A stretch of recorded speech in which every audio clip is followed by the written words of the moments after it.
Euh, voilà. Donc, rapidement, je vais l'introduire et puis ensuite, je lui laisserai la parole. Je sais que vous avez peut-être eu le temps de regarder le flyer qu'on a envoyé.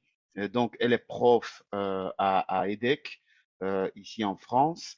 Euh, Elle a, donc, dans ses travaux, d'abord, avant ses travaux, elle a eu titulaire d'une thèse de doctorat, donc de gestion à l'ESSEC et de l'Université de Strasbourg.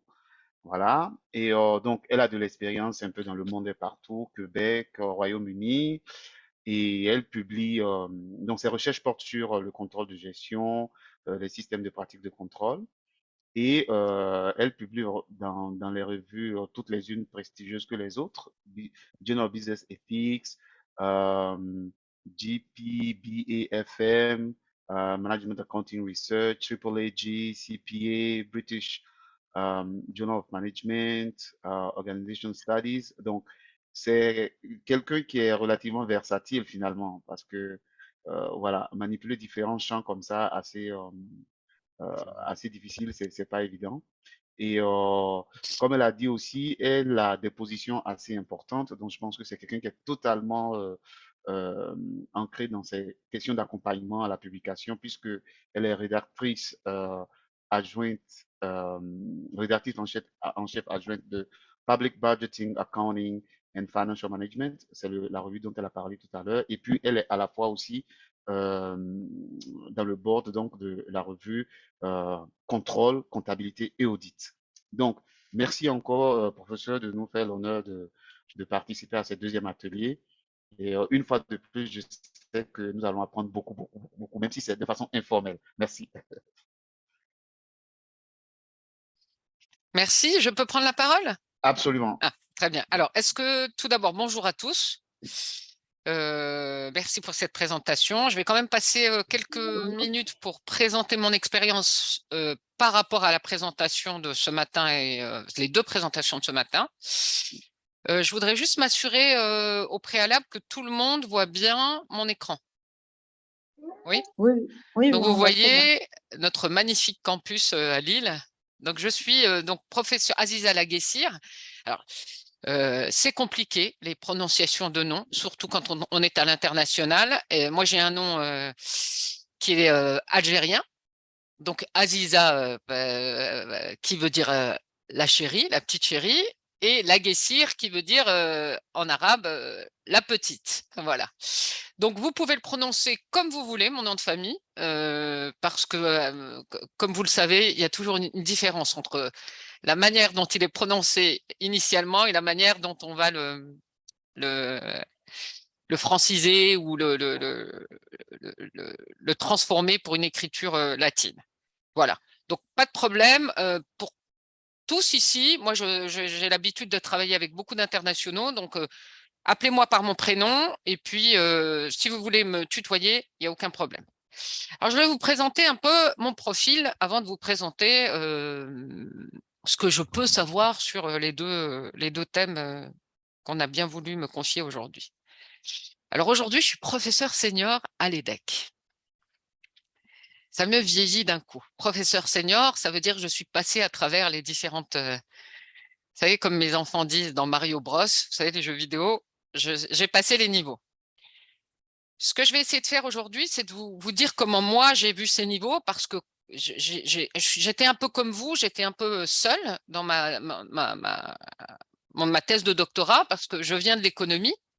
J'ai fait une thèse de doctorat en gestion, mais après être passé en entreprise. Donc, je ne suis pas un produit simple et linéaire de l'université où tout est automatique et semble naturel. Donc, je pense que ça peut vous... Pardon. Je pense que ça peut vous aider, mon expérience, parce que j'ai eu justement ce questionnement de comment on fait une recherche et ça n'a pas été forcément très naturel. Alors, j'ai été, comme l'a dit Philippe tout à l'heure, j'ai été professeur agrégé à l'Université Laval à Québec, qui est une université 100% francophone. Donc, je vous en parle parce que on se méprend souvent sur nos camarades canadiens. Alors, il y a les Canadiens, Et puis, il y a les Québécois. Et il faut savoir que la ville de Québec est entièrement francophone et l'Université Laval, d'ailleurs, pardon, je vais faire ça tout de suite. Vous voyez, c'est mon côté contrôleuse de gestion. Ça n'est pas l'Université de Laval, parce que ça n'est pas la ville de Laval, c'est l'Université Laval à Québec.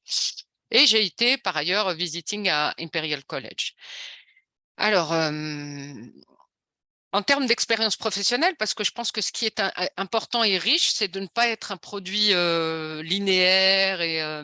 Mais on parlait tout à l'heure de qu'est-ce qu'on pouvait faire de terrain, de qu'est-ce qu'on pouvait faire sur les préoccupations du continent africain. Moi, je pense que quand on est différent, on a forcément quelque chose à apporter. Alors, ma différence à moi, c'est que j'ai une expérience professionnelle en contrôle de gestion, en conseil organisationnel, et puis j'ai aussi suivi des créateurs d'entreprises. Donc, quand vous allez voir, j'ai une approche très pratique de la théorie.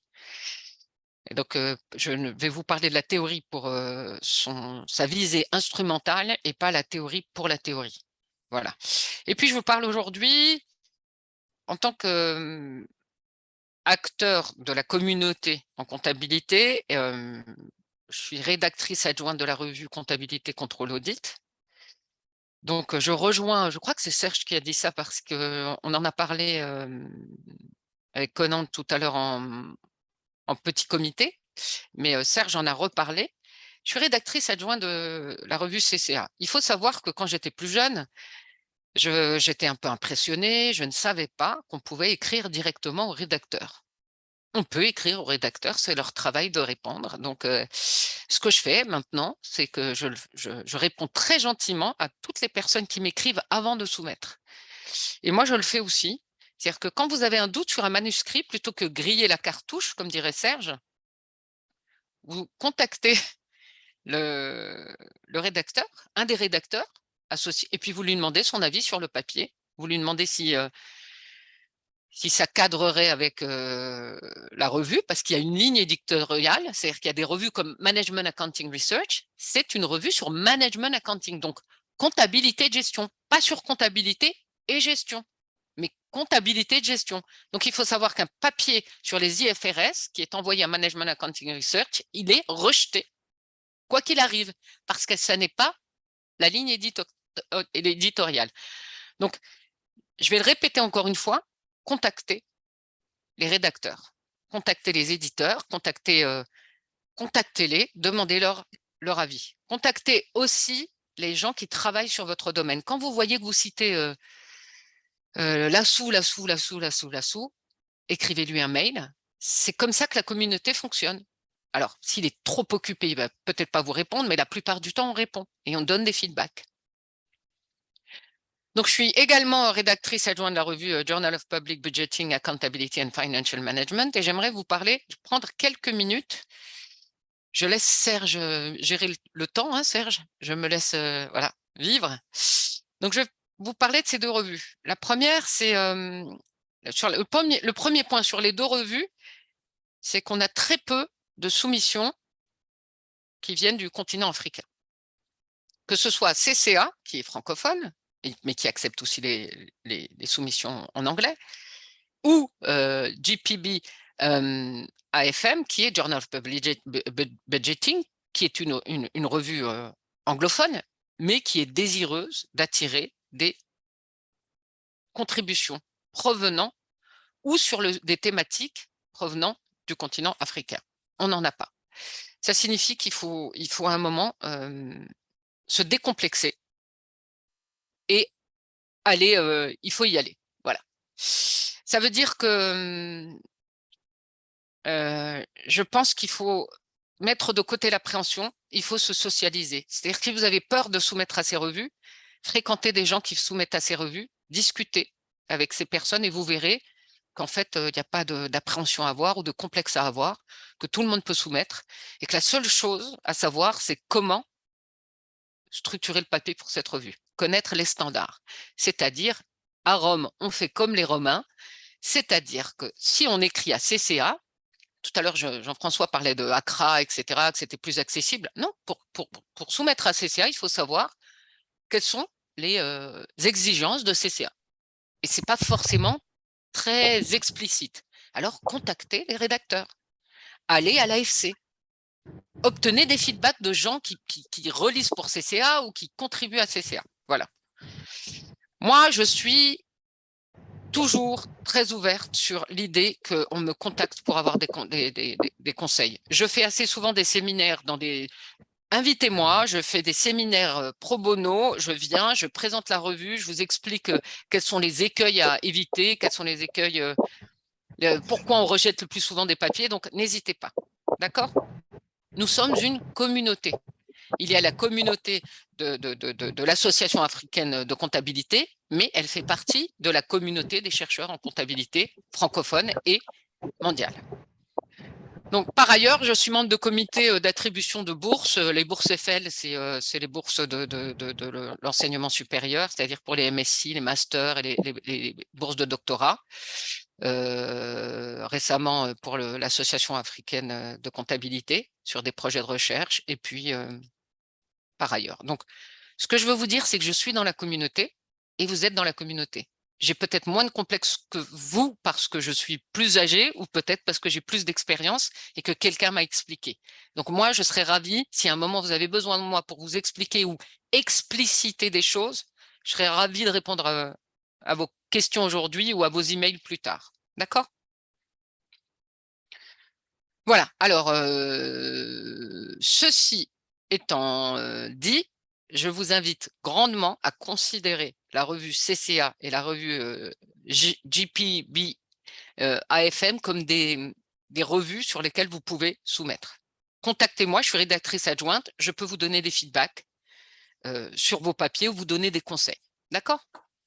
Voilà, donc on arrive aujourd'hui, à présent sur le cœur de mon intervention.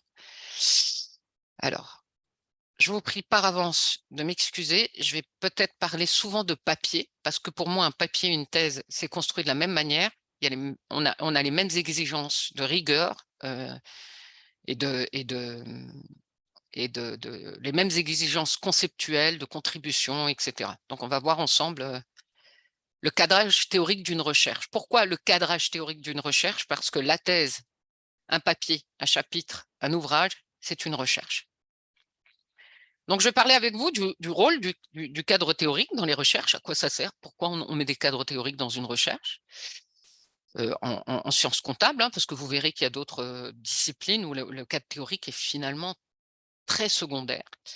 On va voir ensemble le choix et la justification de ce cadre, et puis on va essayer de voir comment on conceptualise les données et comment on fait un apport en utilisant ce cadre. Alors, bien évidemment, j'ai ces 3 points, vous allez voir, on va avoir pas mal de chevauchements entre ces points parce que j'ai essayé de... Est-ce que je réponds aux questions là? Oui? Connais? Il y a une Non, question? non, non, je Non? Je je réponds crois pas aux pas que questions? bah, je pense que c'est pas une question, en fait. Je pense qu'il Ah, il a pardon. oui. Ouais. Ah oui, oui, Et, mais oui, tu peux, hein, Tu je oui? peux, pense. mais Ouais. Pas de question. OK. Ok. Bon, en tout cas, j'ai essayé de faire comme pour un papier, vous savez, comme les catégories. J'ai fait des catégories pour que ce soit plus clair pour vous. Ça ne veut pas dire que ces catégories sont objectives, etc., et qu'il va y avoir un découpage clair. Vous allez voir, je vais revenir et aller d'une catégorie à l'autre. Donc, d'abord le rôle, ensuite le choix, la justification, et ensuite comment on s'en sert. D'accord? Alors, le rôle. Alors, attendez, je vais essayer de voir mes slides hein, pendant que je vous parle.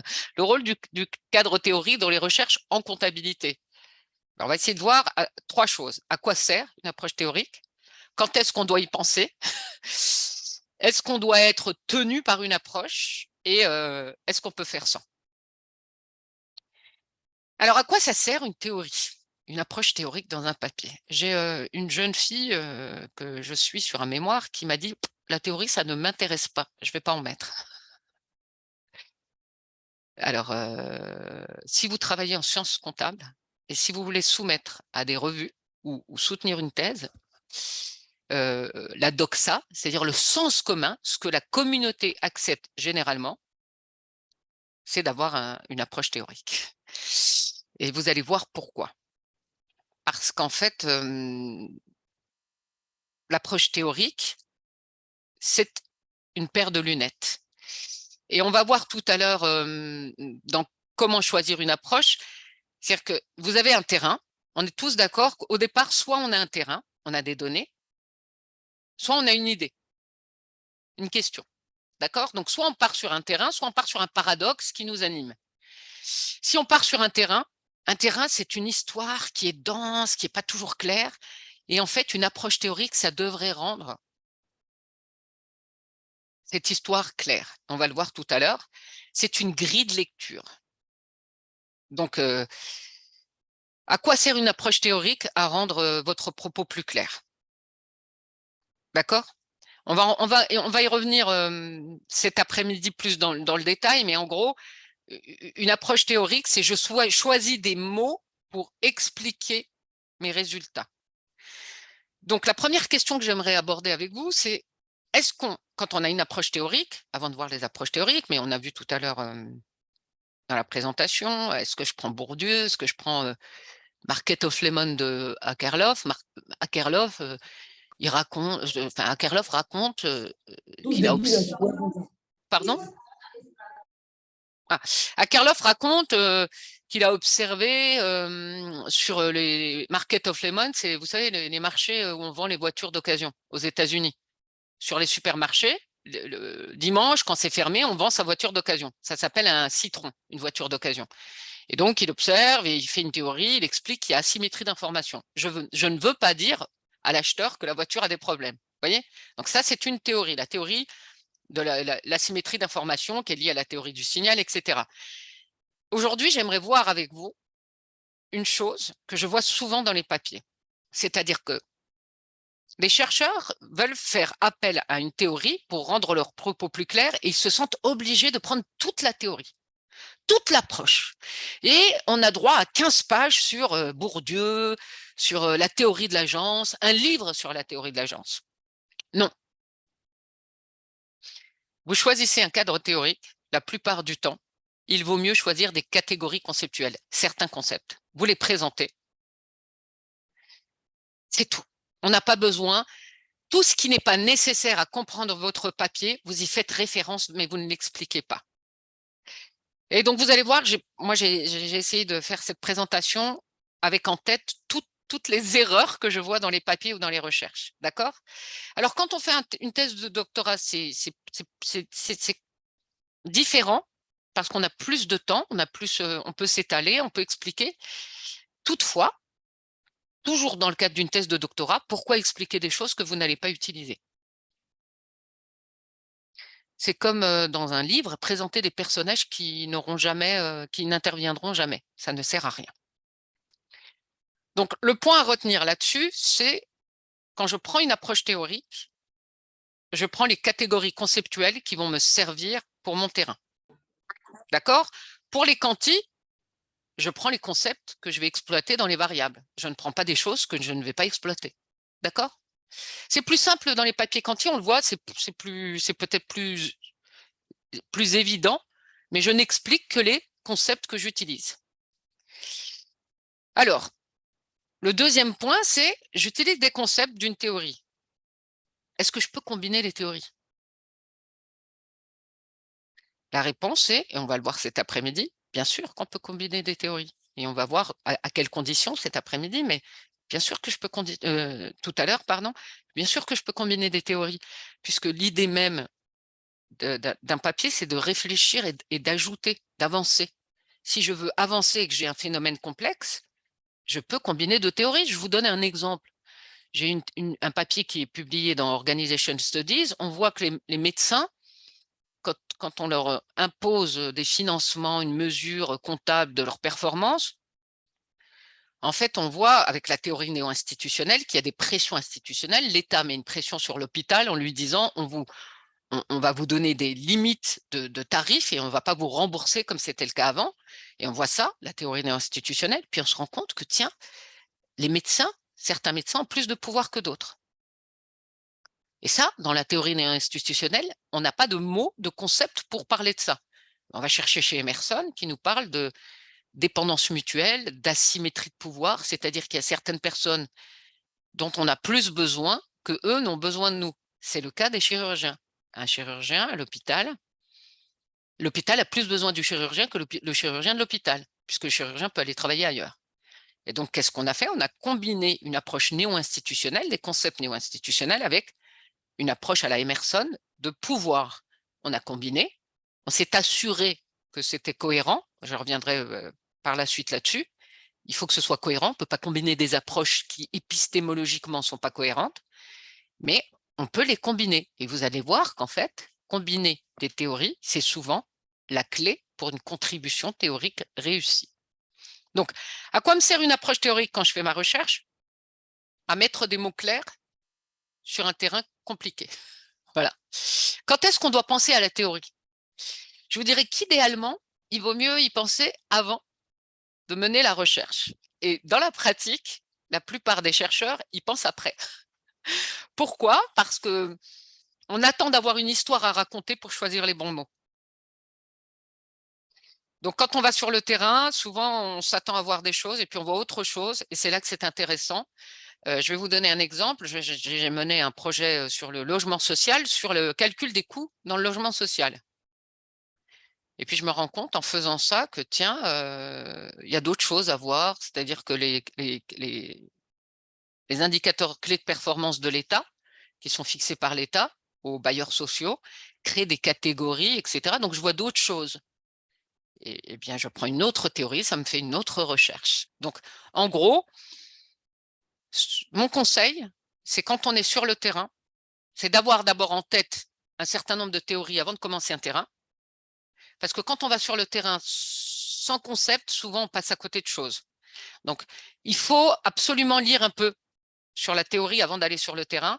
Il faut absolument, pendant qu'on est sur le terrain, continuer à discuter théorie avec d'autres, parce que souvent, ça vous fait regarder à certains endroits des choses qu'on n'aurait pas vues sans penser à telle ou telle théorie. Ne pas hésiter à regarder le terrain avec plusieurs théories, parce qu'un terrain, ça peut être plusieurs papiers. Donc, il faut pas et c'est mon prochain point, il ne faut pas se dire, j'ai une théorie, moi je suis sur la relation d'agence, hein, principal agent, et je reste là-dessus. Non, on peut avoir en tête plusieurs théories. Alors, c'est là où j'aimerais préciser une chose, doit-on rester fidèle à une approche théorique? Comme la théorie, c'est une grille de lecture, des lunettes, une paire de lunettes, des mots pour mieux comprendre les données. Mon point de vue, qui reste mon point de vue, hein, c'est que plusieurs cadres théoriques, plusieurs papiers sur quasiment les mêmes données. Alors, en quanti, c'est plus compliqué, hein, mais en quali, une étude de cas, c'est tellement riche qu'on peut l'utiliser pour plusieurs papiers. Je vous donne aussi mon point de vue de rédactrice adjointe. Moi, je vois passer un papier avec une théorie, une contribution originale sur à peu près la même histoire. Enfin, ce n'est pas la même histoire, mais c'est le même terrain qu'un autre papier. C'est-à-dire que si vous restez fidèle à une approche, comme c'est le cas de certains de mes collègues qui sont acteurs réseau, vous savez, Calon-Latour, acteurs réseau, et qui restent toute leur carrière sur la même approche théorique. À ce moment-là, ce qu'ils font, c'est que l'objet étudié est différent. Moi, j'ai choisi d'étudier le contrôle de gestion, les outils en contrôle de gestion. Si je ne change pas d'approche théorique, j'ai plus grand-chose à dire au bout de 4 ou 5 papiers. Donc, en gros, je pense que la théorie, le rôle principal de la théorie, c'est d'être conceptualisante ou instrumentale. C'est-à-dire que la théorie doit pouvoir vous aider à mettre des mots sur une histoire que vous avez à raconter pour la rendre plus claire, et elle doit être instrumentale dans le sens où elle doit vous servir à raconter cette histoire et à faire une contribution. Pour mémoire, ma présentation ne se focalise pas sur la contribution, mais il faut savoir que 99% des papiers qui sont rejetés, c'est parce qu'il n'y a pas de contribution. La contribution, c'est dire quelque chose de nouveau. Mais c'est dire quelque chose de nouveau d'une certaine manière. On va le voir tout à l'heure, c'est vraiment dire quelque chose de nouveau. Quand vous dites « je suis allé regarder ça au Ghana », personne n'avait jamais vu ça au Ghana, c'est pas nouveau. Qu'est-ce qui est nouveau au Ghana? Qu'est-ce qui est nouveau dans ce que vous avez regardé au Ghana? Juste changer de pays, c'est pas une nouveauté. En tout cas, c'est pas assez nouveau pour être une contribution. D'accord? Et je vais juste terminer ce slide sur est-ce qu'on peut faire sans théorie. En sociologie, souvent les papiers, c'est 80% du terrain. On raconte le terrain et ensuite, on amène la théorie pour raconter le terrain. Il ne faut pas se méprendre. Ce n'est pas parce qu'on ne voit pas la théorie à la lecture qu'il n'y a pas de théorie. C'est-à-dire les papiers en sociologie, vous allez lire une histoire, une ethnographie, vous allez la lire et en fait, vous allez vous dire, mais il n'y a pas de théorie. S'il y a une théorie. C'est-à-dire que la personne raconte cette ethnographie avec un point de vue précis, avec des lunettes précises. Si c'est clair, c'est souvent qu'il y a une théorie. Elle n'est peut-être pas explicite dès le départ, mais il y a une théorie. Vous comprenez?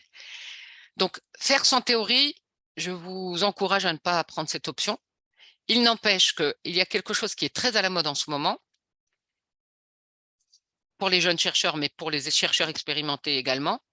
Vous prenez votre terrain, votre histoire, vous la présentez à des personnes en conférence, et les spécialistes des théories vous diront avec quelle théorie elle cadre le mieux. Parce qu'en tant que jeune chercheur, vous ne connaissez pas forcément les théories. Et quand j'étais plus jeune, j'avais une histoire, vous savez, l'histoire des chirurgiens à raconter. Et ce que j'ai fait, c'est que je suis allée voir des pontes, des gens importants, dans chaque théorie qui me semblait intéressante. Je leur ai raconté mon histoire. Plusieurs m'ont dit ça ne m'intéresse pas, ça ne cadre pas avec mes mots. Et puis un jour, Royston Greenwood, qui est un chercheur émérite en théorie néo-institutionnelle, m'a dit ça m'intéresse ton histoire. Et il me l'a raconté avec ses mots. Et je me suis dit c'est ça, il faut que je mette du néo-institutionnel parce que Royston, en racontant mon histoire avec ses mots, c'est plus simple, c'est plus clair. Vous comprenez? Donc c'est très important sur le cadrage théorique d'être inséré dans une communauté et de se dire je ne dois pas tout savoir, je dois savoir à qui demander. Connaître les personnes qui sont spécialisées dans telle ou telle théorie. La présentation tout à l'heure était intéressante là-dessus parce que vous voyez facilement qui a publié sur le continent africain avec quelle théorie. Vous lui envoyez un mail. Encore une fois, pas de complexe, on envoie un mail. Il y a une question de Soukaina. Oui, Madame Lexel, bonjour. Oui. Rebonjour. Rebonjour, je vous remercie tellement pour cette présentation, ça t'en va pique. J'ai pas fini. Hein. Oui, je sais. Que vous je l'avais annoncé. Je suis comme quelqu'un d'assoiffé et je suis en train de boire. J'ai pas encore fini. Je viens de commencer. Je vous remercie énormément encore une fois. Alors, je voudrais juste, par rapport au mot conférence que vous avez dit, oui. Je viens de l'entendre, si vous voulez, pour la première fois avec cette façon dont vous avez parlé. Comment pouvoir se mettre en contact avec ces gens de conférences pour pouvoir avoir leur avis? Parce que je suis en thèse et Soukaina. Oui, alors, je vais demander à la personne qui s'appelle And, A-N-D, voilà, de couper son… Voilà. C'est bon, je m'en charge, Aziza. Ah, pardon. Oui. Soukaina, en fait, il faut écrire, c'est-à-dire que francophone, l'association francophone de comptabilité, vous la connaissez? Oui, l'AFC, voilà. Oui, l'AFC. L'AFC a une conférence chaque année. On envoie un papier. La deadline est en janvier, je crois. Il y a des journées. Alors, quand vous faites partie de l'AFC, vous recevez les informations. Sinon, vous allez sur LinkedIn et il y a la page AFC. Et donc, vous pouvez la suivre et on annonce les journées thématiques, les journées d'échange. Vous voyez? Donc, c'est comme ça qu'on sait. Il faut se connecter via les réseaux sociaux, etc. D'accord, c'est parfait.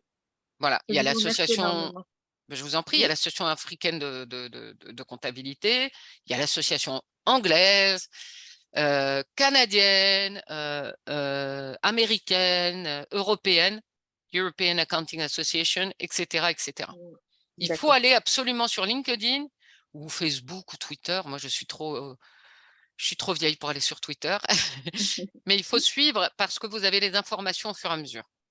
D'accord, merci madame, c'est très gentil de votre part. Je vous en prie. Merci pour votre explication. Est-ce qu'il y a d'autres questions? Je peux continuer. Je continue. Ah, une question. Il y a une question qui vient. Koulibaly. Oui, c'est juste par rapport à la notion de contribution. Là, vous avez dit que si on reprend, par exemple, une étude sur un autre terrain, c'est dans un autre pays, par exemple, bon, c'est pas une contribution en tant que telle, si j'ai bien entendu.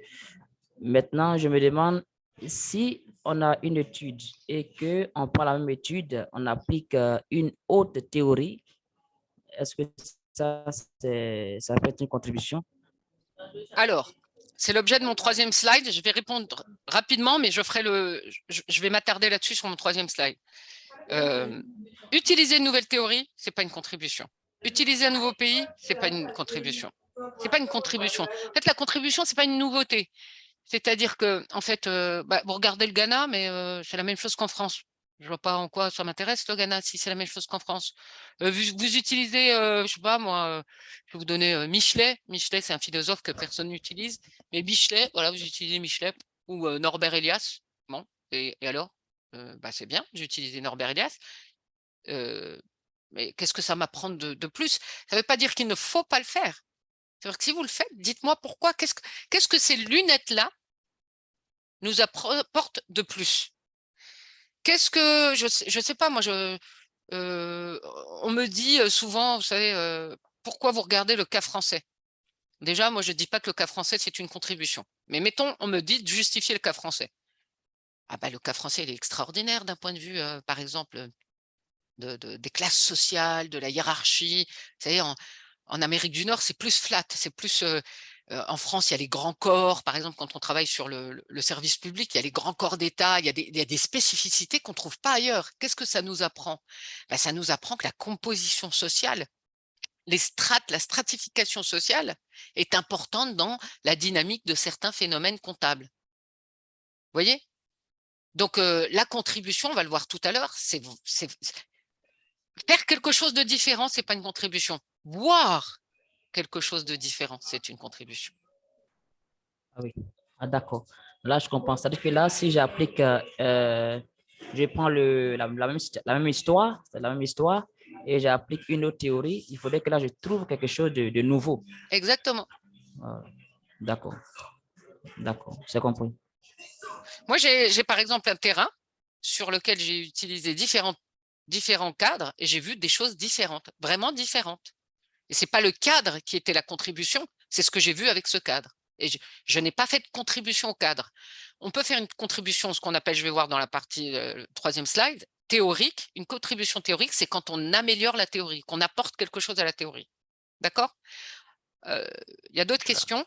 Oui, il y a d'autres questions. Il y a d'autres questions. Alors, on va prendre… Oui. Et André. Non, Soukaina avait déjà parlé. Oui. Il y a Mariam. Voilà. On va aller avec André. Merci. Oui. André. Ok, merci beaucoup, professeur Aziza. Je pense que ce que vous dites est extrêmement pertinent et je pense que pour les chercheurs en herbe que nous sommes, ça apporte beaucoup de valeur ajoutée. Et du coup, ça m'a interpellé sur deux problématiques. La première, en fait, vous savez, quand on écrit un papier, on veut donner un ancrage théorique à notre papier parce que c'est l'ancrage théorique, en fait, qui va nous permettre de pouvoir mobiliser un certain nombre d'hypothèses que nous allons tester sur le terrain.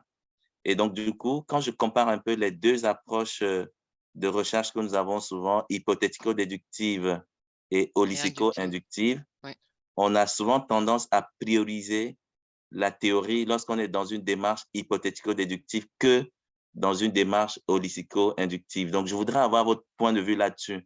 Et c'est souvent pourquoi parfois les papiers qui sont qualitatifs, je ne sais pas, on nous dit parfois que voilà, le chercheur, il va formuler des propositions de recherche sur la base, par exemple, de ses intuitions ou bien de ses opinions. Donc, j'aimerais comprendre un peu, est-ce que vous, aujourd'hui, vous suggérez que même dans une démarche holistico-inductive, il doit avoir cet ancrage théorique qui mobilise très souvent, qui est souvent très traditionnel lorsqu'on est dans un papier hypothético-déductif.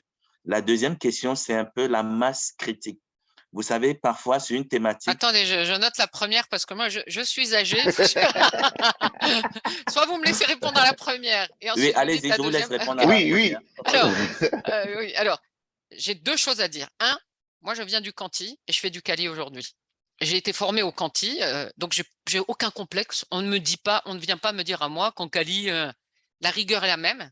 Un mauvais papier Cali, c'est un mauvais papier Cali. Un mauvais papier Canty, c'est un mauvais papier Canty. La place de la théorie, je vais vous dire des choses qui vous paraissent peut-être cyniques, mais qui ne sont pas cyniques, qui sont pragmatiques. Que ce soit un papier Canty, hypothético-déductif ou inductif, c'est toujours la même chose. On peut avoir la théorie au début, on peut l'avoir à la fin. Je vous donne l'exemple d'un éditeur en chef d'une revue anglo-saxonne, rang 1, donc qui fait une présentation de recherche dans mon institution et qui vient, attention, avec des données, des hypothèses, tout ça, qui nous montre tout ça. Il n'a pas d'approche théorique, c'est pas. Alors moi, je vois ça, puis je lui dis, bah, ça cadre bien avec telle théorie. Il me fait, ah, bah merci. Donc, il ajoute la théorie à la fin. C'est-à-dire qu'il avait déjà ses variables, en fait, il a vu des choses dans le terrain, pourtant c'est hypothético-déductif, vous vous rendez compte?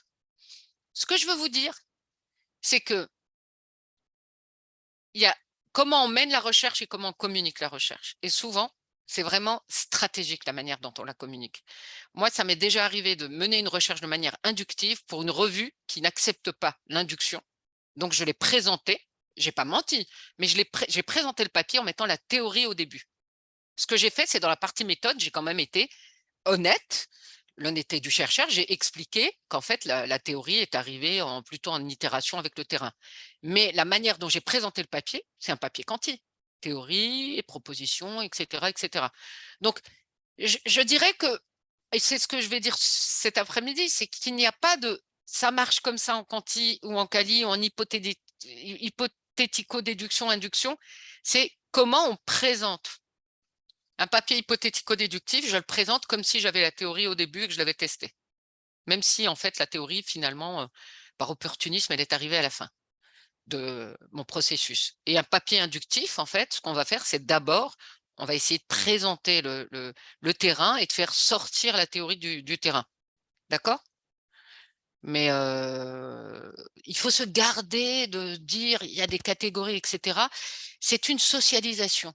Je ne sais pas, il y a des pays où, je vais parler du Maghreb, il y a des pays où on va trouver certains ingrédients dans le couscous, dans d'autres pays, on ne va pas trouver. Eh bien, les revues, c'est pareil.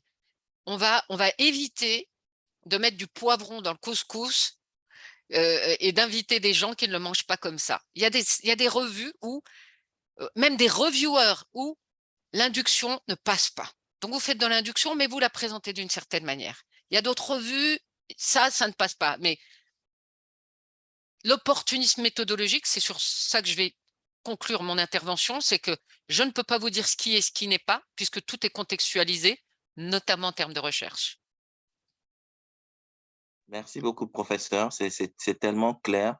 Voilà, parce qu'effectivement, je pense que ça clarifie un peu ce que j'avais à l'idée. C'est-à-dire, quand je suis dans une démarche quanti, souvent, mon cadre théorique précède mes hypothèses et mon terrain. Et par contre, quand je suis dans une logique quali, je peux ne pas avoir mon cadre théorique au début et faire la recherche en sachant qu'à la fin, il va falloir donc revenir avec des théories qui vont faire l'objet peut-être d'une recherche quanti plus tard.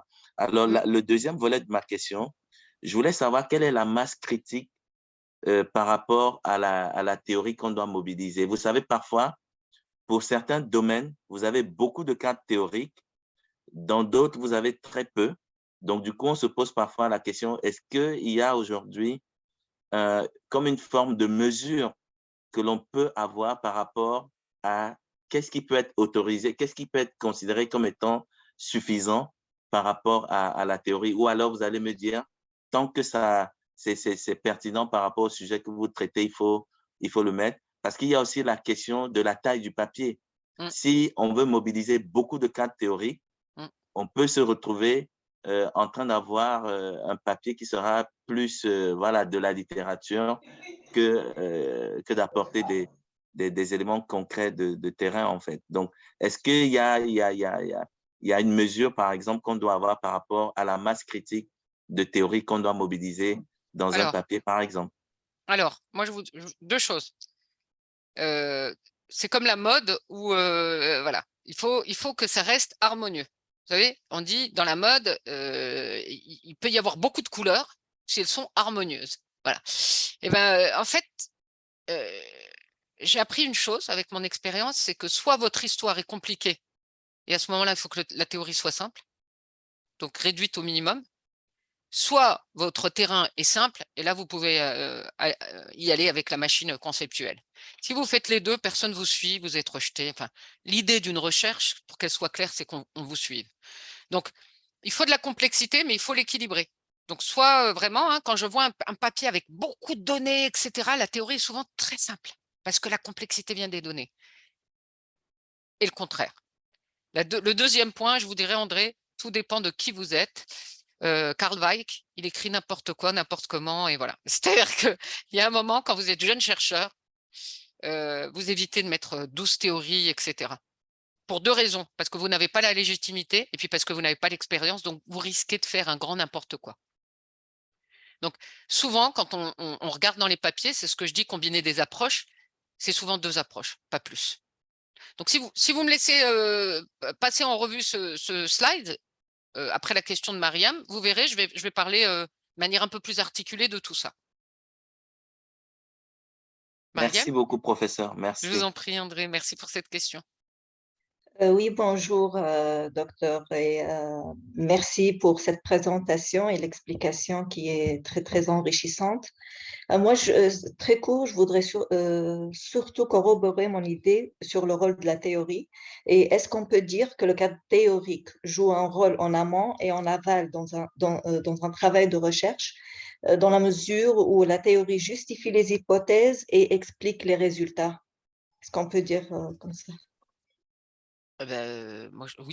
La réponse est oui, c'est-à-dire que les lunettes, je les prends au début et je vais pouvoir regarder quelque chose et à la fin, je garde les lunettes en fait, tout le long du papier. Vous voyez, qu'ils soient quanti ou quali.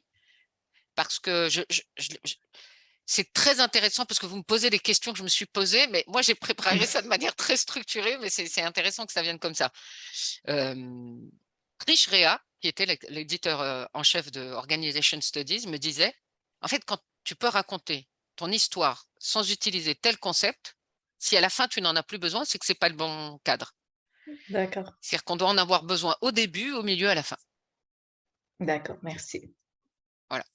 Alors, je vais me permettre d'avancer un peu là sur quelle approche choisir. Je vais vous en présenter quelques-unes, mais ça a été très bien présenté tout à l'heure. Mais moi, je dirais plus quelle approche, pas théorie de l'agence, etc., mais plutôt, est-ce qu'il faut que je prenne une approche connue ou inconnue? Alors, je vais vous parler de Wei-Fang Chua. C'est un chercheur très émérite en comptabilité, contrôle.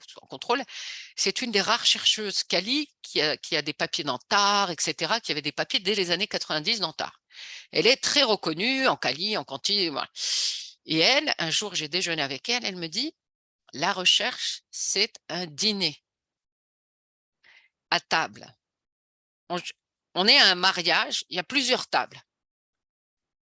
Vous choisissez une table. La table des anciens, des grands-parents, ça n'est pas la même chose que la table des ados ou que la table des enfants. Ça n'est pas la même chose. Choisissez une table et ensuite, quand vous êtes à une table, il faut parler pour se joindre à la conversation. On ne va pas parler de la même manière aux anciens, avec la même déférence, vous êtes d'accord, qu'avec les enfants. Et on ne va pas parler des mêmes sujets. Eh bien, moi, je vous dirais, c'est toujours plus facile de parler avec une théorie connue dans la conversation qu'avec une nouvelle. Moi, j'ai essayé d'introduire des nouvelles théories, c'est très difficile parce que vous avez un message à faire passer et en fait, les gens se focalisent sur vos lunettes, vos mots. Ils ne connaissent pas vos mots. Il vaut mieux que ce soit des mots connus. Donc, moi, je vous encouragerais en tant que jeune chercheur à utiliser des théories qui sont communément admises dans votre conversation. Quand je dis conversation, vous savez, au début d'un papier, je ne sais pas si vous avez tous ça en tête, au début d'un papier, dans l'introduction, on vous dit « positionnez le papier ». Ça veut dire « asseyez-vous à une table ». Ça veut dire « choisissez quelques papiers qui se répondent et dites « moi, je veux parler à ces personnes-là ». Vous voulez parler aux gens qui parlent d'outils comptables dans les hôpitaux ou vous voulez parler aux gens qui parlent de profession dans les hôpitaux? Vous parlez de la même chose, mais en fait, il faut juste choisir à quel public vous vous adressez d'abord. Eh bien, aujourd'hui, si je m'intéresse aux gens qui s'intéressent à la construction sociale des outils comptables, eh ben, je prends l'acteur réseau. C'est la plus répandue. Tout le monde sait de quoi je parle. Je n'ai même pas à expliquer les concepts. Ça me facilite la vie. Donc, vous pouvez prendre une approche connue. C'est plus facile et ça vous permet de vous concentrer sur d'autres aspects complexes, comme le terrain, etc. Si vous choisissez une approche inédite, c'est plus risqué parce qu'il faut tout expliquer de manière claire, mais c'est ambitieux. C'est-à-dire que si vous avez vraiment vu quelque chose qu'on n'arrive pas à expliquer avec une approche qui est communément admise, là, on peut aller chercher une approche inédite. Souvenez-vous d'une chose, votre approche, il faut la justifier. Justifier, c'est facile, vous dites tout le monde en parle dans la littérature que je cite. Ça, c'est une justification. Si personne n'en parle, là, c'est un plus gros travail. Là, si personne n'en parle, il va falloir trouver des justifications au niveau épistémologique, de pertinence conceptuelle, etc., etc. Donc, c'est vraiment à vous de voir le curseur. Est-ce que j'ai envie de passer plus de temps à ça ou non? Est-ce que j'ai d'autres choses que ça? Vous voyez? Je vous dirais, choisissez la facilité en début de carrière. C'est déjà tellement compliqué de devenir chercheur. Voilà. Alors, je reviens sur combiner des approches. C'est Yves Gendron qui, un jour, m'a vu présenter un papier qui m'a dit « L'histoire est trop simple ». C'est-à-dire qu'avec une approche, c'était l'histoire des chirurgiens, c'était trop simple. C'est-à-dire que l'histoire était trop simple, ça manquait de piquant, ça manquait de choses contre-intuitives, etc. Mais parce qu'en fait, je n'avais pas les mots pour parler de ce qui était contre-intuitif, donc j'en parlais pas. Le fait que, vous savez, ressource dependence theory, qui dit que en fait, c'est ceux qui ont l'argent qui ont le pouvoir. Eh bien, nous, dans notre terrain, on voyait des gens qui n'avaient pas l'argent, mais qui avaient du pouvoir. Comment on pouvait expliquer ça? Ben, moi, je ne le disais pas parce que je n'avais pas les mots pour ça. Eh bien, en combinant néo-institutionnalisme et Emerson, j'avais tout à coup des mots pour dire ça. Emerson nous dit, la dépendance mutuelle, c'est est-ce que j'ai besoin de toi plus que toi, tu n'as besoin de moi? Vous voyez, c'est une théorie qui dit ça. Eh bien, en combinant ces approches, ça m'a permis de faire une contribution pour les sciences comptables, mais surtout une contribution théorique. On a, avec mes co-auteurs, apporté à la théorie néo-institutionnelle un aspect politique qu'il manque à cette théorie. On a apporté des mots et des concepts pour parler de politique dans un cadre néo-institutionnel. Vous voyez, on a étendu la théorie néo-institutionnelle. Attention, quand on combine, il faut faire attention à la cohérence.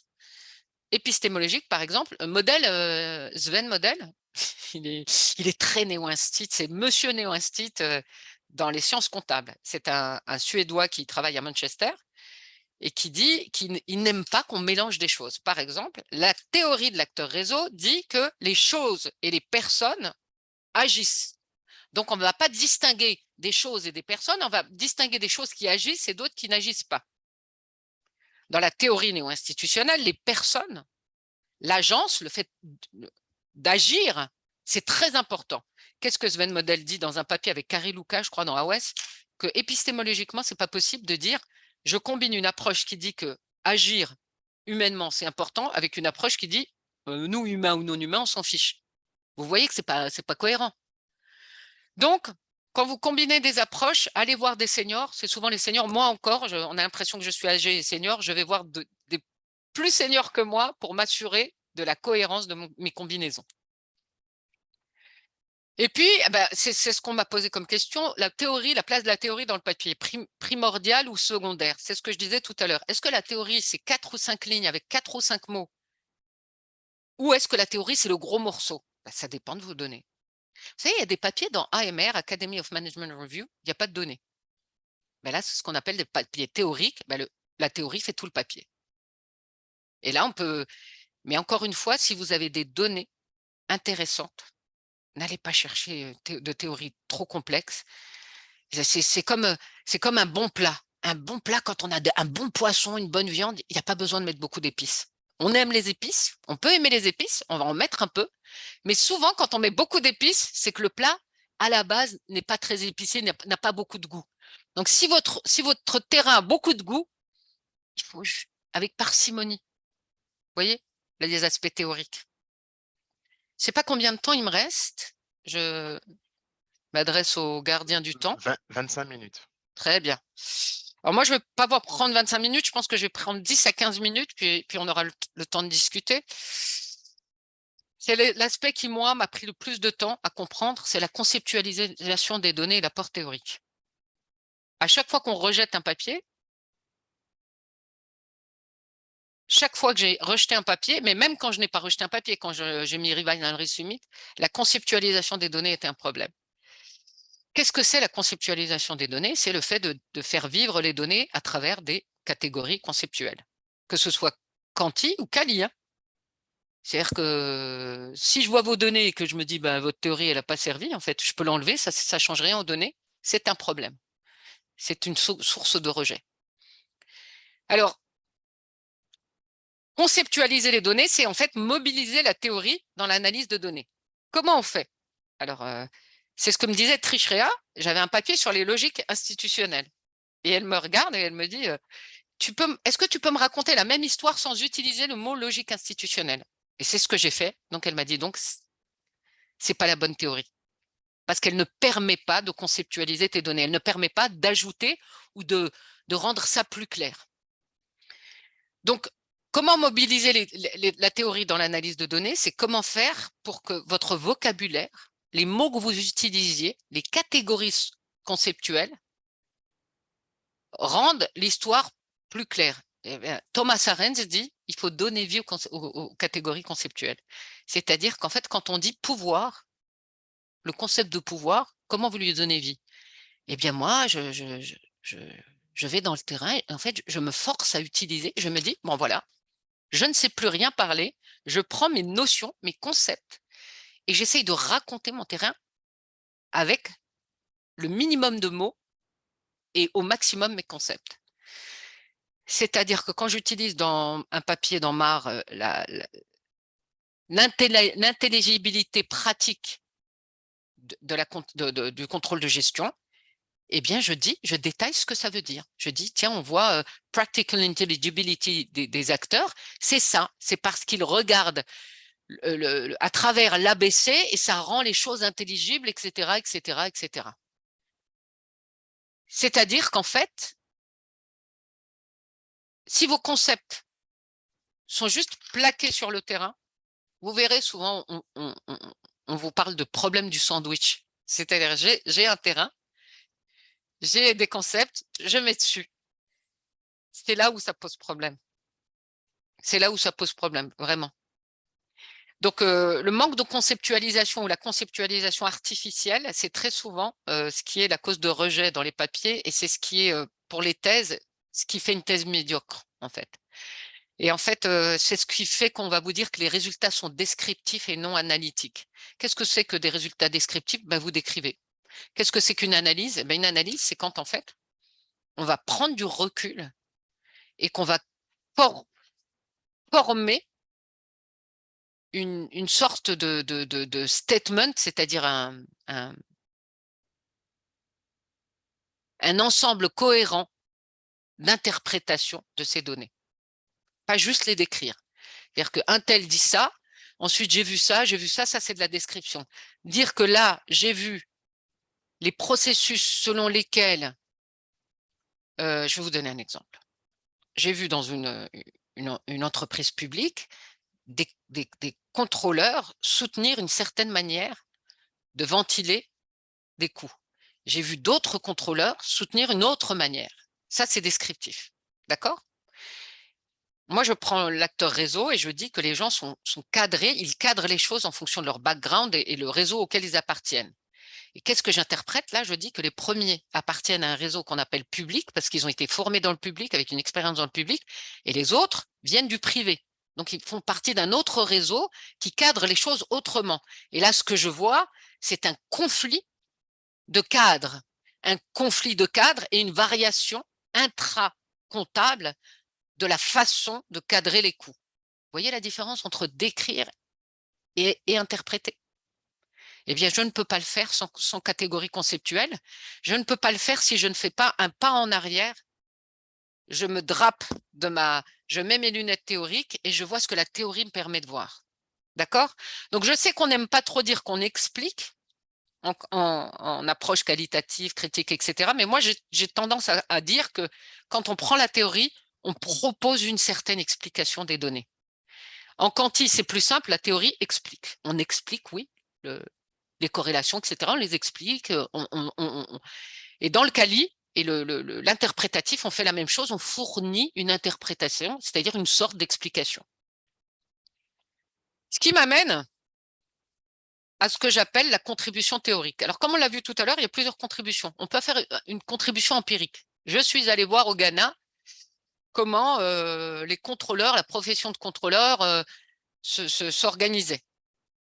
Qu'est-ce que je montre empiriquement? Eh bien, je montre qu'au Ghana, alors je dis Ghana hein, comme un autre, et je dis n'importe quoi, bien sûr, mais je montre qu'au Ghana, la profession ne s'est pas organisée de manière unique, mais par exemple, il y a deux professions. Il y a d'un côté des contrôleurs et de l'autre côté des comptables de gestion. Vous voyez, là, j'ai une contribution empirique, je vois quelque chose qu'on n'a jamais vu. C'est pas juste parce que c'est au Ghana. Vous voyez? Et puis la contribution théorique, c'est autre chose, c'est comment je vais raffiner ou développer ou proposer un nouveau concept. Par exemple, avec Bernard Lecca, mon co-auteur, on a proposé le concept de organized decoupling, le découplage organisé. Pourquoi c'est une proposition, c'est une contribution théorique? Parce que toute la littérature sur le découplage dit que ça n'est pas fait exprès, c'est émergent. Nous, on voit quelque chose et on voit que c'est fait exprès. Donc, on développe un nouveau concept. On ajoute à un concept existant, qui est le découplage, on ajoute qu'il est voulu, organisé. C'est une contribution théorique. Quand Matthew Hall et ses collègues vont voir une ONG et qu'ils se rendent compte que dans cette ONG, les indicateurs de performance en fait, vont refléter différents objectifs. Les objectifs des financiers, les objectifs des gens sur le terrain, et qui formule le concept des comptes de compromis, compromising account, c'est un nouveau concept, c'est un apport théorique. Une ou plusieurs personnes engagent plusieurs personnes, c'est-à-dire que le principal engage un agent afin d'exécuter en son nom une tâche plus élégante. Est-ce que c'est une question ou non? C'est pas une question. Ok. Donc, j'aimerais, moi, vous attirer votre attention sur plusieurs choses. Un, on peut, entre nous, penser au cadre théorique à n'importe quel moment. Y penser, le connaître, moi, il me semble qu'il vaut mieux connaître les grands cadres théoriques de votre domaine, de votre conversation, avant d'entamer quoi que ce soit. Il faut les connaître. C'est pour ça qu'on a de la formation en école doctorale, etc. Il faut les connaître. Voilà. C'est l'objet de ma prochaine présentation, mais il faut connaître les grands courants. Mais, ceci étant dit, il me semble que la théorie peut intervenir à n'importe quel moment. Et la preuve en est ce papier dont je vous parlais, avec une approche quanti, des hypothèses, où l'auteur a collé la théorie à la fin, parce qu'elle cadrait parfaitement. Puis après, on le fait retourner si ça ne cadre pas parfaitement. Donc, je dirais que la théorie, elle sert à rendre les données plus claires. Si la théorie vient... Moi, je vois plein de papiers qui sont soumis à CCA. Le terrain n'est pas clair. Et puis, on vient rajouter une couche de théorie encore moins claire. Donc, le papier est rejeté. On théorise pour prendre du recul et analyser. C'est-à-dire que la théorie, elle est censée rendre vos données plus claires, mais elle est censée vous permettre d'avoir une explication des données, de proposer une explication, pas juste de les décrire. Et puis, la théorie, elle doit ultimement contribuer à la connaissance en comptabilité. C'est-à-dire que utiliser une nouvelle théorie parce qu'elle est nouvelle et que ça nous apporte rien en comptabilité, ça ne sert à rien. Voilà, ça sert à vous faire réfléchir, mais l'idée, c'est qu'on est dans une communauté, il faut parler à la communauté, dans la langue de la communauté. Et j'aimerais juste souligner une chose, vous avez l'impression que c'est une grande communauté. C'est vrai, mais c'est un tout petit monde. C'est-à-dire les gens qui travaillent sur l'impact de l'IFRS, je ne sais quoi, ils sont 10. Moi, en logement social, je travaille sur le logement social, je pense qu'on est 5 chercheurs. Peut-être 10 maximum au niveau mondial. Donc, En comptabilité, on est nombreux, mais souvent sur un papier, vous allez trouver 10 personnes qui travaillent sur ce papier actuellement et qui sont au fait de ce qu'on dit en ce moment dans la conversation sur ce sujet. Donc, moi, je vous inviterais à ne pas écrire un papier comme ça, ne pas écrire une thèse comme ça, mais toujours avoir en tête pour qui je l'écris. Un papier surtout, parce qu'un papier, vous l'écrivez pour une revue, pour une conversation, pour un éditeur et pour 2 évaluateurs. Donc, moi, je vous avouerai que quand j'écris un papier, avant même de commencer à l'écrire, je sais dans quelle revue je vais l'envoyer. Et s'il est rejeté et que je dois l'envoyer dans une autre revue, je réécris le papier, ça me prend 1 an. Voilà. Donc, écoutez, j'ai ma prochaine présentation. J'espère que ça a été clair. Je n'ai pas présenté pour l'instant les différentes approches. Je le ferai tout à l'heure. Pour l'instant, ce qui m'intéressait, c'est de vous dire plutôt pourquoi on aurait de la théorie, à quoi ça sert, comment, à quel moment, comment l'utiliser, puis éviter un certain nombre d'erreurs. On a une main levée, voilà, on a une main levée, c'est celle d'André. Je ne sais pas si Aziza voulait répondre maintenant. Non, Ou non, alors allez-y, allez-y. c'est Moi, André qui j'ai a oublié de terminé. baisser peut-être ou... Ah. André, il y a une question? Oui, c'est une question. Oh, super, Oui. vas-y André, pardon. Voilà. Alors, j'aime beaucoup les idées qui sont apportées par le professeur. Ça clarifie beaucoup de choses. La question de la contribution scientifique, c'est quelque chose qui me parle beaucoup parce qu'effectivement, en tant que chercheur, nous voulons marquer de par notre empreinte, voilà, notre passage et justement le faire par la contribution scientifique.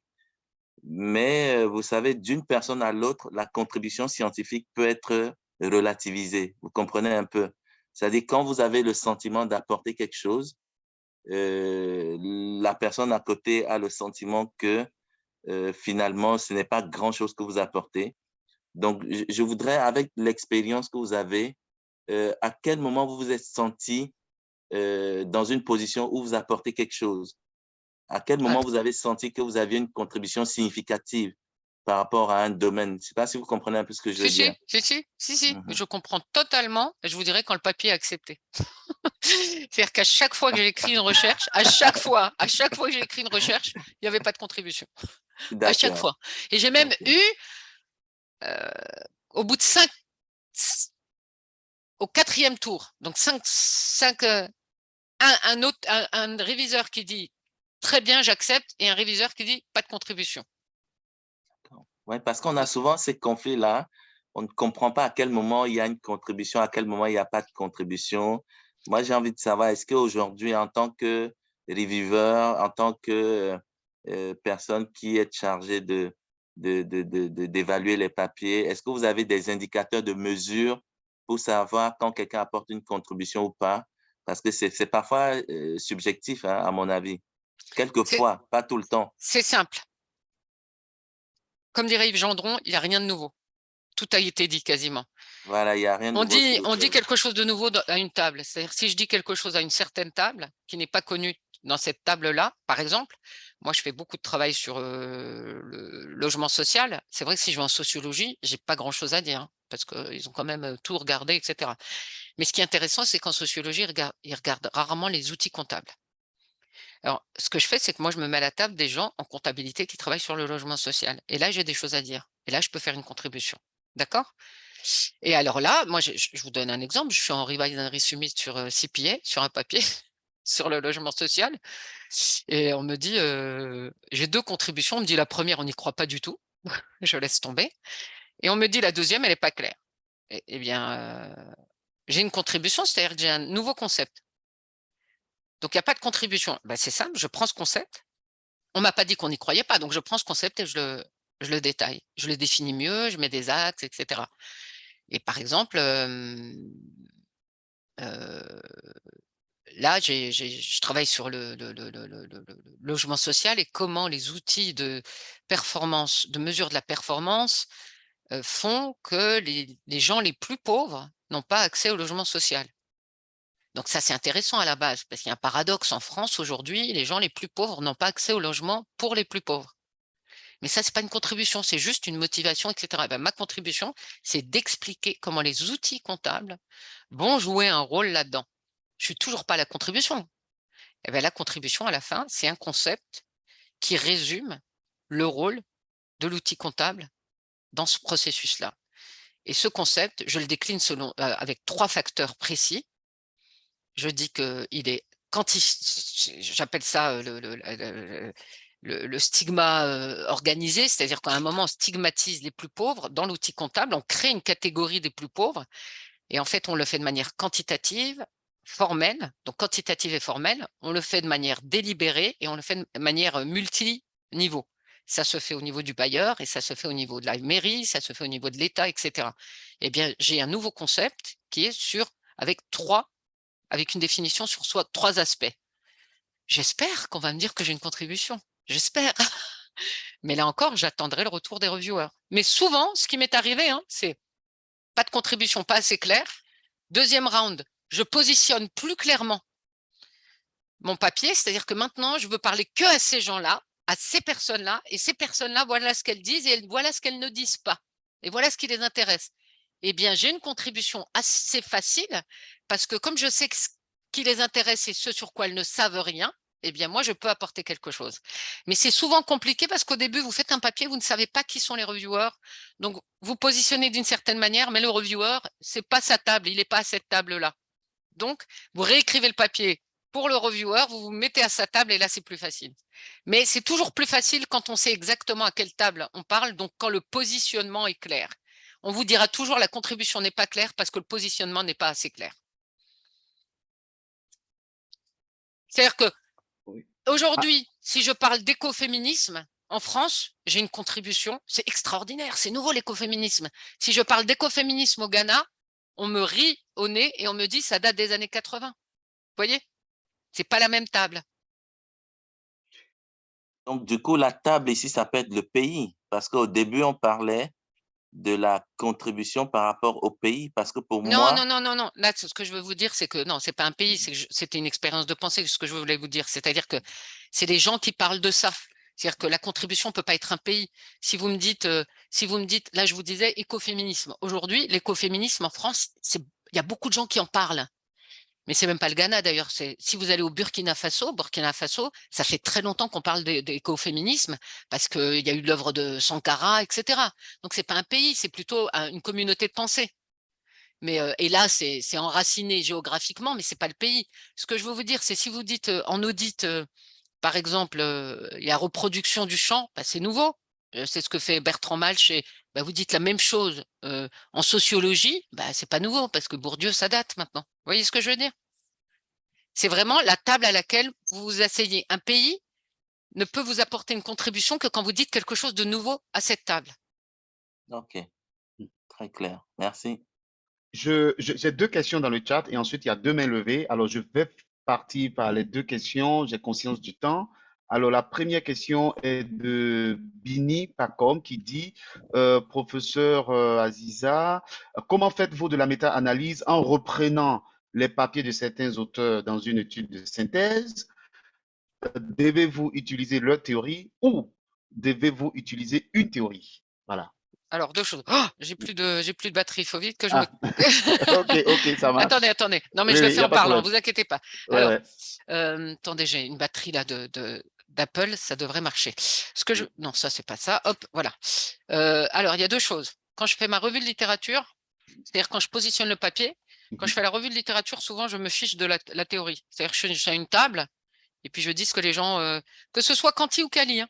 La revue de littérature, c'est une conversation. Je veux savoir quelque chose, par exemple, le découplage, qu'est-ce qui se dit sur le découplage ou qu'est-ce qui se dit… Alors, ça dépend, il y a des papiers sur lesquels votre recherche, vous ne pourrez pas citer d'autres personnes parce que vous êtes très ancré théoriquement. Donc, il faut rester là-dessus. Par exemple, si je travaille sur le découplage, c'est un concept théorique. Je peux difficilement citer des gens qui travaillent sur le découplage et qui ne sont pas néo-institutionnels. Voilà. Maintenant, moi, j'ai fait un papier sur les calculs de coûts dans le logement social, qui est un papier acteur réseau, ANT. Je suis allée voir d'autres papiers. qui parlait des coûts, de comment on calculait les coûts. Et ce qui m'intéressait dans le positionnement, c'est d'abord, je dis, moi, ce qui m'intéresse, c'est comment on calcule les coûts dans le social. Et je dis, qu'est-ce qu'on sait aujourd'hui sur le calcul des coûts dans le social? Là, il y a plein de gens qui me disent des choses intéressantes. Je me fiche de leur théorie. D'accord?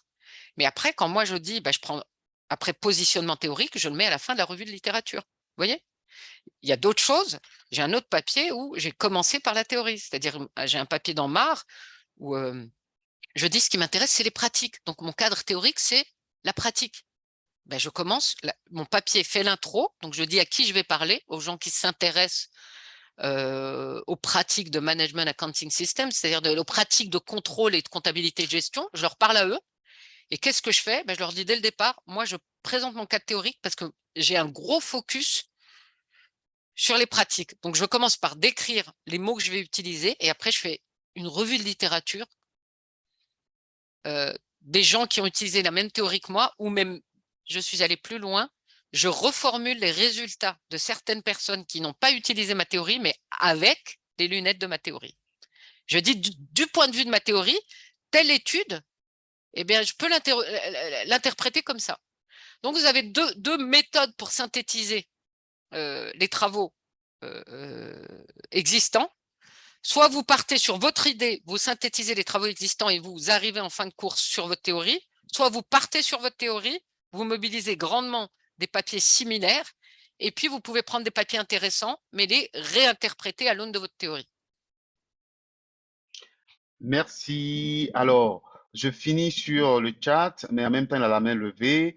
C'est donc Koné Augustin qui posait la question suivante.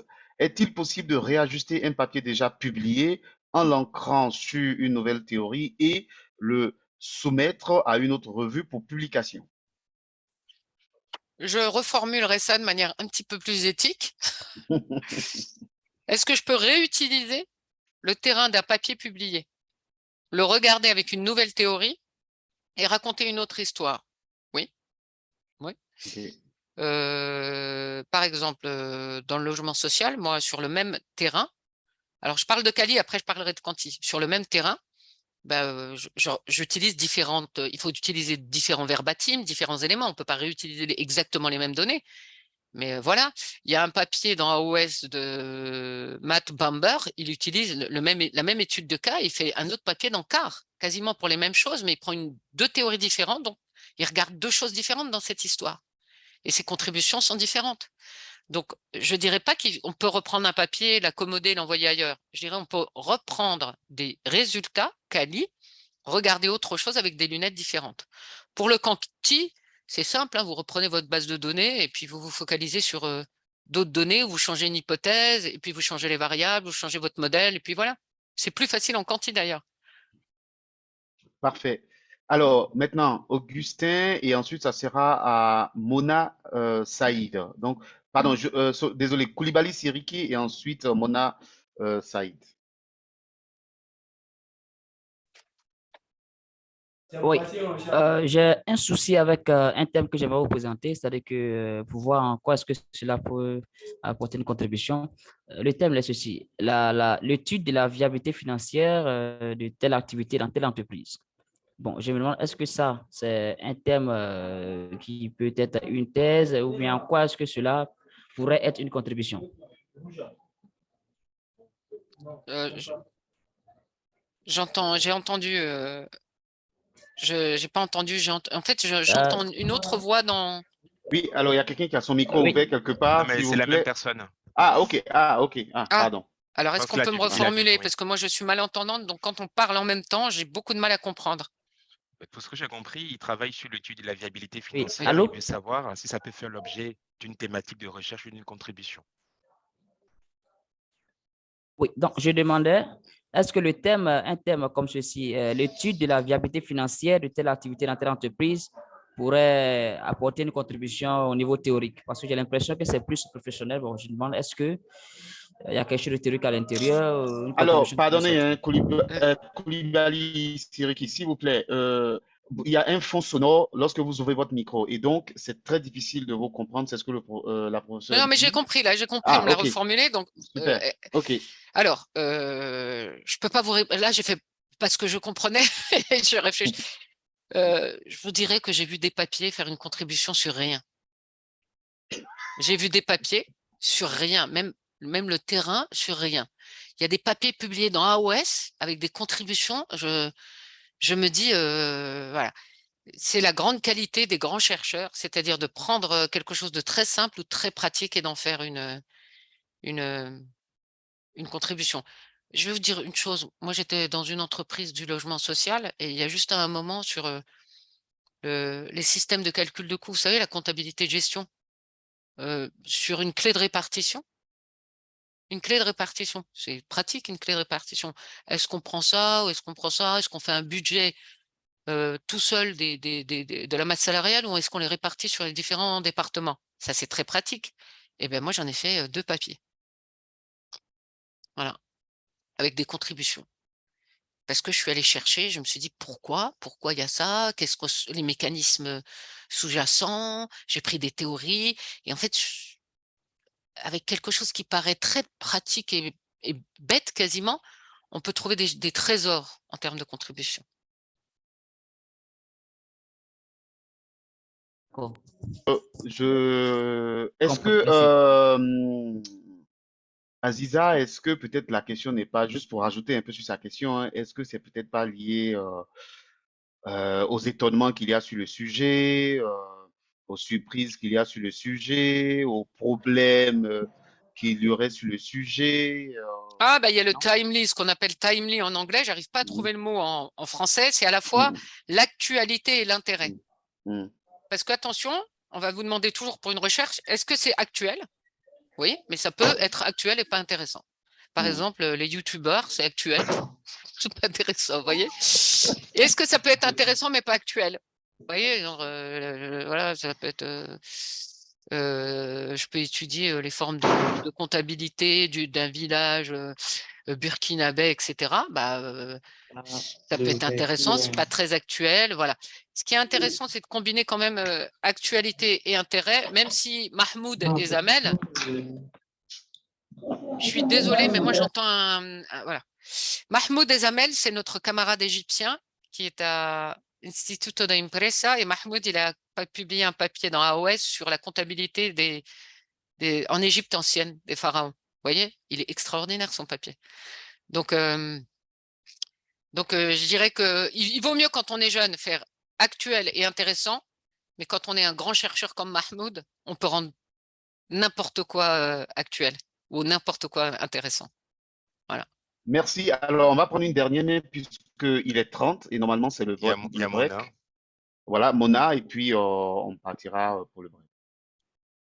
Bonjour, merci, merci Madame Aziza pour votre présentation qui est assez claire et intéressante. Moi, ma question concerne quel apport ou quelle contribution pourrait avoir un papier basé uniquement sur la revue de la littérature. Est-ce que c'est possible? Est-ce que c'est d'actualité? Parce que j'entends souvent que bon, on peut faire un papier basé uniquement sur une revue de la littérature. Voilà. Alors, on en publie tous les jours des revues de littérature. La revue de littérature, c'est encore une fois, il ne faut pas qu'elle soit descriptive. C'est-à-dire que si vous me dites juste, il y a tant de papiers, 30% sont là, 4% sont là, etc. Bon, bah, je ne vois pas très bien l'intérêt. Je peux demander à ma fille de 13 ans de faire ça. Vous voyez, sur Excel, elle les compte et voilà. Ce qui est intéressant, c'est par exemple quand vous faites une revue de littérature structurée et que vous me dites, tiens, quand on regarde la littérature, il y a des grands thèmes qui émergent. Et ça permet En fait, une revue de littérature efficace, c'est une revue de littérature qui vous résume la conversation à table. Qui dit pas un tel, elle a dit ça, un tel, elle a dit ça. Non, elle vous dit pas un tel. Elle vous dit, oh, il y a 4 grands thèmes qui émergent. Et voilà comment ces termes sont articulés. Ça, c'est une revue de littérature. Et le top niveau des revues de littérature, c'est les revues de littérature qui sont théorisées. Yves Gendron et Baker qui font une revue de littérature sur la diffusion sur la diffusion d'idées dans la communauté académique en comptabilité, qui prennent la théorie de l'acteur réseau, ils disent qu'en fait, il y a une idée qui se traduit, etc. Donc, il vous faut une revue de littérature en utilisant une théorie. Ça, c'est extraordinaire. Donc, je dirais que une bonne revue de littérature, elle est complète ou focalisée et justifiée. Soit elle est vraiment complète, soit on dit on s'intéresse à ça, par exemple le continent africain, on dit pourquoi. Et elle nous apporte des choses. Elle nous dit, voilà, de manière structurée, quels sont les thèmes émergents, ou voilà, avec mes lunettes, ce que je peux dire aujourd'hui de ce qui s'écrit sur le sujet. Là, ce matin, j'ai lu un papier dans Organization Science, sur un sujet très intéressant. Je me suis dit, mais moi, j'ai des données là-dessus. C'est un papier que je veux faire depuis longtemps. Là, je vois un papier publié. Bon, et ben ils n'ont pas de données. Ils ont fait juste une revue de littérature sur un questionnement théorique. OK. Et si je peux rajouter, Aziza, sur cette question-là, et on a publié, Anderson Seneca et moi aussi, une revue de la littérature dans CPA, et on a mobilisé le concept de la polycentricité. Donc, on a raccordé, si vous voulez, toute l'étude et de la littérature par le biais des liens que les acteurs comptables sur le continent pouvaient avoir entre eux, au fait. Donc, il y a la polycentricité développée par Holstrom à l'époque. Donc, c'est juste un exemple. Et pour terminer, je peux prendre une minute, Anderson? Juste une chose, c'est que je vous ai laissé, enfin, je vous laissais l'opportunité, c'est ce que je disais quand je disais top niveau. C'est-à-dire que quand c'est théorisé, c'est ce qu'il y a de mieux. Oui.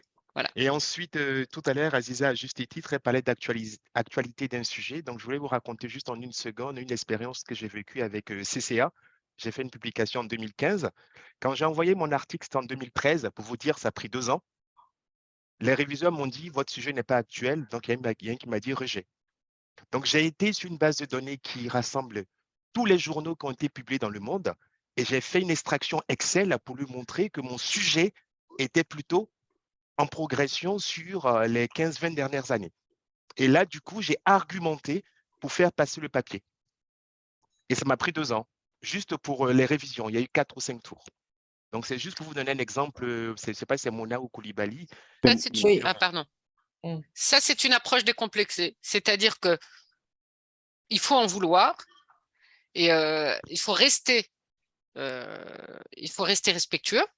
Moi, j'ai déjà écrit à des éditeurs. J'avais 2 qui acceptaient, 1 qui rejetait. J'écrivais aux éditeurs et moi, je dis, moi, je ne suis pas d'accord et je vais vous démontrer pourquoi il faut accepter mon papier. Et c'est pour ça que je vous dis, il faut absolument… Moi, je l'ai fait parce que je ne savais pas que ça ne se faisait pas trop. Mais une fois que je l'ai fait, je me suis dit, donc ça se fait. Je l'ai fait très respectueusement. J'ai écrit à l'éditeur en chef, je dis, on arrive à convaincre 2 personnes et le 3e, on n'arrive pas à le convaincre. Mais je lui ai dit, mais moi, si je convainc le 3e, je n'arrive plus à convaincre les 2 premiers. Donc, vous me mettez dans une situation paradoxale, intenable, et ça, ce n'est pas votre rôle, parce que sinon, on a des machines pour faire ça. Vous devez prendre une décision. Et j'en ai appelé à son expérience, à sa rigueur, etc. Et je lui ai donné surtout… Il faut savoir qu'un reviewer ou des éditeurs doivent prendre des décisions. Et ça les embête. Alors, quand vous leur donnez des arguments pour prendre une décision à votre faveur, ça va toujours mieux. Parce qu'on doit prendre une décision et doit trouver des arguments. Si vous nous donnez les arguments, on a toujours plus envie d'aller dans votre sens. Bon, en tout cas, merci encore à tout le monde. Merci au professeur Laguizi. Bon, elle dit de l'appeler par son prénom, mais voilà, je préfère professeur Laguizi pour clôturer cette première partie. Et merci à Serge Abodjo pour aussi l'introduction de cette grande discussion que nous avons sur cette journée. On a débordé un peu le temps, mais sachez que nous prenons la pause là maintenant et nous revenons ici en France, c'est 12 heures. Pardon, ça sera 13 heures pour nous en France. Voilà. OK. Voilà, merci beaucoup et puis à tout à l'heure. À tout à l'heure. Merci. Merci à tous. Oui. Oui, Anderson, tu restes là peut-être? Oui, alors, mais en fait, tu dois arrêter l'enregistrement, je pense. Attends.